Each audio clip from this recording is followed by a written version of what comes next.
আলাইকুম, সকলকে স্বাগতম আমার ওয়ার্ডপ্রেস বেসিক টু অ্যাডভান্স সিরিজের দ্বিতীয় পর্বে। এই পর্বে আমরা জানব লোকাল হোস্ট সম্পর্কে এবং ওয়ার্ডপ্রেসকে আমাদের পিসিতে লোকালি সেট করে কিভাবে আমরা একটি ওয়েবসাইট চালাতে পারবো, ওয়ার্ডপ্রেসকে ইনস্টল করতে পারবো, সব কিছু আমরা শিখে নেব এই পর্বে। চলুন শুরু করা যাক। ওয়ার্ডপ্রেস ইনস্টল করে আপনার পিসিতে লোকাল হোস্ট সেট আপ করার জন্য আমি আপনাদেরকে 3টি ধাপে কাজ শেখাবো। প্রথমে যে ধাপটি সেটা হচ্ছে জ্যাম্প এবং ওয়ার্ডপ্রেসকে ইনস্টল করা শেখাবো। তারপরে আমি ডাটাবেস ক্রিয়েট করা শেখাবো। তারপরে ডাটাবেসকে কানেক্ট করে ওয়ার্ডপ্রেস ইনস্টলেশন শেখাবো। 3 ধাপে শেখানোর সুবিধা হচ্ছে কাজগুলো ধাপে ধাপে করতে হয়। তো আপনি যদি এই কাজগুলোকে 3টি ধাপে ভাগ করে নেন তাহলে আপনার কোনো ভুল হবে না এবং কাজটা আপনি একবার দেখে নিলে পরবর্তীতে খুব সুন্দরভাবেই করতে পারবেন। প্রথম পার্টে যে কাজটা আছে সেটা হচ্ছে ওয়েব সার্ভার ইনস্টলেশন এবং ওয়ার্ডপ্রেস ইনস্টলেশন। আমি জ্যাম্প ব্যবহার করি কারণ এটা আমার কাছে ইজি মনে হয়।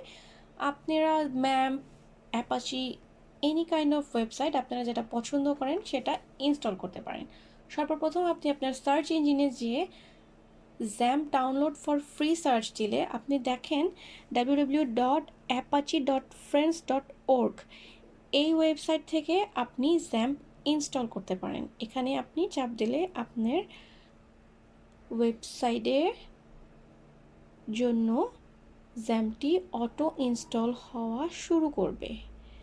একটু টাইম দেন, একটু পরে এটা ইনস্টল হওয়া শুরু করবে। এই যে ইনস্টল হওয়া শুরু করে দিয়েছে। এই ফাইলটা থেকেই আপনি জ্যাম্প আপনার পিসিতে রান করাতে পারবেন। এখন গেল জ্যাম্পের পার্ট। চলেন আমরা ওয়ার্ডপ্রেস সিএমএস সিস্টেমটাকে ইনস্টল কীভাবে করব সেটা দেখে নিই। আপনি আপনার সার্চ ইঞ্জিনে wordpress.org, অফকোর্স wordpress.org, wordpress.com না। wordpress.comটা কিন্তু আপনার ব্লগিংয়ের জন্য, ওয়েবসাইট বানানোর জন্য। wordpress.com-এ কিন্তু আমাদের সিএমএস সিস্টেমটা পাবো না, আমরা wordpress.org-এ চাপ দিব এবং wordpress.org-এ গেট ওয়েবসাইট যেখানে থাকবে, গেট ওয়ার্ডপ্রেস লেখা, সেখানে আমরা চাপ দিলে এই যে আমরা কি পাবো, download and install it for yourself এবং set up with hosting provider. আমরা সেট আপ উইথ হোস্টিং প্রোভাইডারে যাব না কারণ আমরা লোকালি ইনস্টল দিচ্ছি ওয়ার্ডপ্রেসটাকে। আমাদের এখন হোস্টিং বা ডোমেইন পার্টে আসেনি। যখন আমরা হোস্টিং এবং ডোমেইন পার্টে আসব তখনও আমরা এই হোস্টিং প্রোভাইডার থেকে নিব না, আমরা যে কোনো একটা আউটসাইড থেকে ডোমেইন এবং হোস্টিং পারচেজ করে আমাদের লাইভ সার্ভারে অনলাইন ইনস্টল করব ইনশাআল্লাহ। বর্তমানে প্রথম পার্টের কাজটি এতটুকুই। দ্বিতীয় ধাপে আমাদের কাজটা হচ্ছে ডাটাবেস ক্রিয়েট করা এবং ডাটাবেসকে কানেক্ট করা। তো আমরা wordpress.org থেকে আমাদের আগে পার্টে ওয়ার্ডপ্রেসটা ইনস্টল করে ডাউনলোড করে নিয়েছিলাম। দেখেন ডাউনলোড করার পরে এখানে আমি 2টা ওয়ার্ডপ্রেস ডাউনলোড করেছি। 2টা ওয়ার্ডপ্রেস ডাউনলোড করার কারণ আপনাদেরকে আমি একটা জিনিস বোঝাতে চাচ্ছি যে আমরা একটা ওয়েবসাইটের জন্য কিন্তু একবার ওয়ার্ডপ্রেস ডাউনলোড করব এবং ওই ওয়ার্ডপ্রেস ফাইলটাকে এক্সট্রাক্ট করেই ওই ওয়েবসাইটে কাজ করব। আমরা ধরেন একটা বানাতে যাচ্ছি www.afrinighty.com।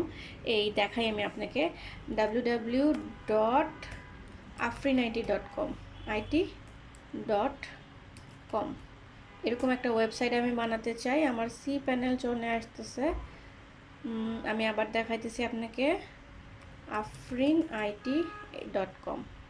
এটা একটা ওয়েবসাইট, ঠিক আছে। এই ওয়েবসাইটটা আমি ওয়ার্ডপ্রেস দিয়েই বানিয়েছি। এই ওয়েবসাইটটা ওয়ার্ডপ্রেস দিয়ে বানাতে আমার কি করতে হয়েছে, ওয়ার্ডপ্রেসকে একবার ইনস্টল করা হয়েছে। আমি যদি আরেকটা ওয়েবসাইট বানাই, দেখেন carrental.afrinighty.com, এটা afrinightyর একটা সাবডোমেইন দিয়ে করা একটা ওয়েবসাইট। এই ওয়েবসাইটের জন্য কিন্তু আমার আরেকবার ওয়ার্ডপ্রেস ইনস্টল করা লাগছে এবং সেই ওয়ার্ডপ্রেসটাকে এটার ভিতরে আমি দিয়ে কাজ করেছি। তো আমাদের ওয়ার্ডপ্রেস দিয়ে কাজ করার সময় সবসময় মনে রাখতে হবে আমি যতগুলা ওয়েবসাইট তৈরি করব আমার ততবার ওয়ার্ডপ্রেসটাকে ডাউনলোড করতে হবে এবং ডাউনলোড করে নতুন ফাইলটাকে এক্সট্রাক্ট করে কাজ করতে হবে। আচ্ছা, আমাদের যেটা ছিল আগে আমরা ওয়ার্ডপ্রেস এবং জ্যাম্প, এই দুইটাকে আমরা ডাউনলোড করেছিলাম। এবং ডাউনলোড করার পরে আপনি জ্যাম্পে যেটা করবেন, রান অ্যান্ড অ্যাজ অ্যাডমিনিস্ট্রেটরে চাপ দিয়ে আপনার পিসিতে কিন্তু জ্যাম্পটাকে ইনস্টল করে নেবেন। আমি ইনস্টল করব না, কারণ আমার পিসিতে জ্যাম্প অলরেডি ইনস্টল করা আছে। দেখেন আমি জ্যাম্পের কন্ট্রোল প্যানেল খুলছি। জ্যাম্পের কন্ট্রোল প্যানেলে আপনারা কি করবেন, অ্যাপাচি এবং মাইএসকিউএল দুইটাকে স্টার্ট দিবেন। ঠিক আছে, এটা স্টার্ট দেওয়ার পরে আমাদের জ্যাম্পটা কিন্তু আমাদের পিসিতে রান করছে। এখন আমরা যেটা করব, আমাদের সি ড্রাইভে যাব। সি ড্রাইভে যে আমাদের প্রথম কাজ হবে, আমরা জ্যাম্পের ভিতর ঢুকবো। জ্যাম্পের ভিতর ঢোকার পরে জ্যাম্পের মধ্যে একটা ফাইল আছে htdocs। htdocsে আমরা যাব এবং htdocsে যে আমরা কি করব, জ্যাম্পের ভেতরে যাব না, htdocsে আসব এবং htdocsে আসার পরে আমরা এই যে ওয়ার্ডপ্রেস একটা ডাউনলোড দিয়েছিলাম, এটাকে আমরা কাট করব। এটাকে কাট করার পরে আমরা এই যে htdocsে ঢুকবো এবং ঢুকে এটাকে পেস্ট করব। আমি কিন্তু কাট করব, সব সময় কাট করবেন, কারণ আপনি সব সময় মনে রাখবেন যে আপনার যে কোনো একটা ওয়েবসাইটের জন্য একবার ওয়ার্ডপ্রেস ডাউনলোড দিবেন এবং সেটাকে ব্যবহার করবেন। এটা আমি ডিলিট করে দিচ্ছি। এটা কিন্তু আমি আমার একটা ওয়েবসাইট বানানোর জন্য ব্যবহার করব, এবং যে ওয়েবসাইটটা বানানোর জন্য ব্যবহার করব সেই ওয়েবসাইটের ধরেন আমি ডাটাবেজের নাম অনুযায়ী এটাকে নামকরণ করব। ডাটাবেজটা ধরেন আমি দিলাম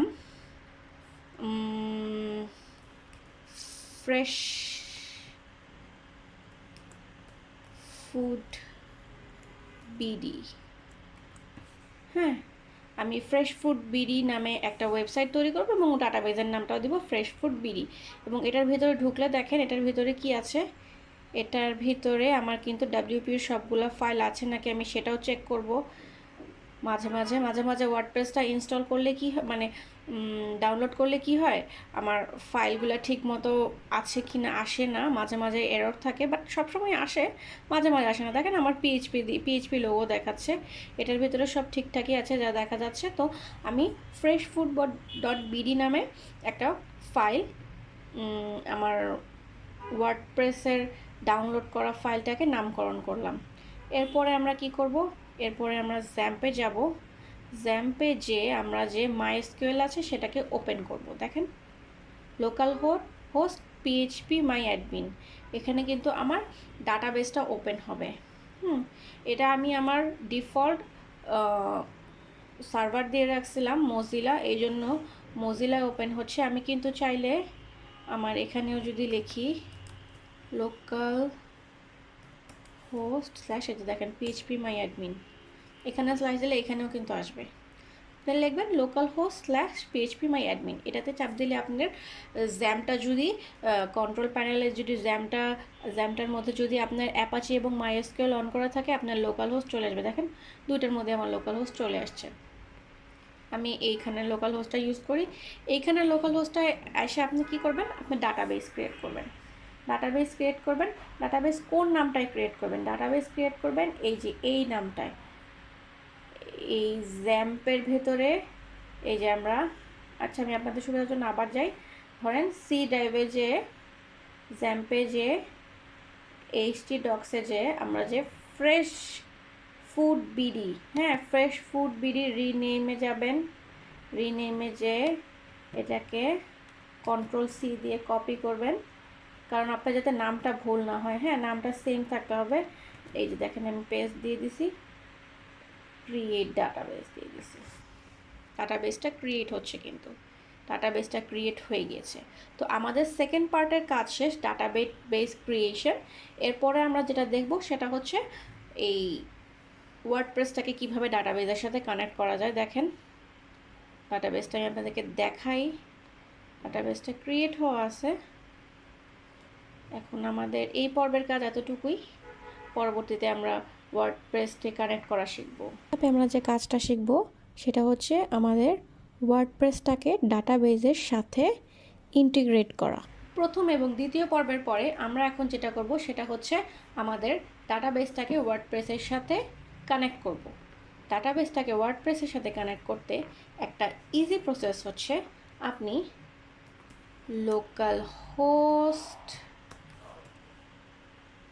স্ল্যাশ ডাটাবেস নেমটা কি ছিল? ডাটাবেস নেমটা ছিল ফ্রেশ ফুড পিডি। হ্যাঁ, এন্টার দিলে দেখবেন লোডিং হবে এবং আমাদের ওয়ার্ডপ্রেসটা কিন্তু ডাটাবেসের সাথে কানেক্ট হবে এবং কানেক্ট হওয়ার জন্য একটু লোডিংয়ের টাইম নেবে, কিন্তু আস্তে আস্তে চলে আসবে।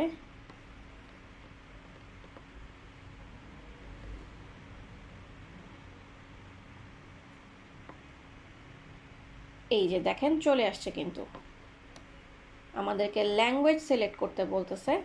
আপনারা যদি বাংলায় করতে চান বাংলা দিবেন, আপনারা যদি উর্দু করতে চান উর্দু দিবেন, বাট যেটা সব থেকে সহজ উপায়, সবাই ইংলিশে ডাটাবেজের মানে ল্যাঙ্গুয়েজটা সিলেক্ট করে। হ্যাঁ, ওয়েলকাম টু ওয়ার্ডপ্রেস। তো এখানে আমাদের কি কি লাগবে বলে দিচ্ছে দেখেন। ডাটাবেজের নেম লাগবে, আমাদের কিন্তু ডাটাবেজের নেমটা মনে রাখতে হবে। ডাটাবেজের ইউজার নেম লাগবে, পাসওয়ার্ড লাগবে, হোস্ট লাগবে। ঠিক আছে, চলেন লেটস গো। ডাটাবেজ নেম, আমাদের ডাটাবেজ নেম কি ছিল? Ctrl+V freshfood.bd। ইউজার নেম এখানে আমার নাম দেখাচ্ছে, কারণ আমি এর আগে যে ওয়েবসাইটটা তৈরি করেছিলাম সেটা দেওয়া আছে, কিন্তু ওটা ছিল লাইভ সার্ভারের ইউজার নেম।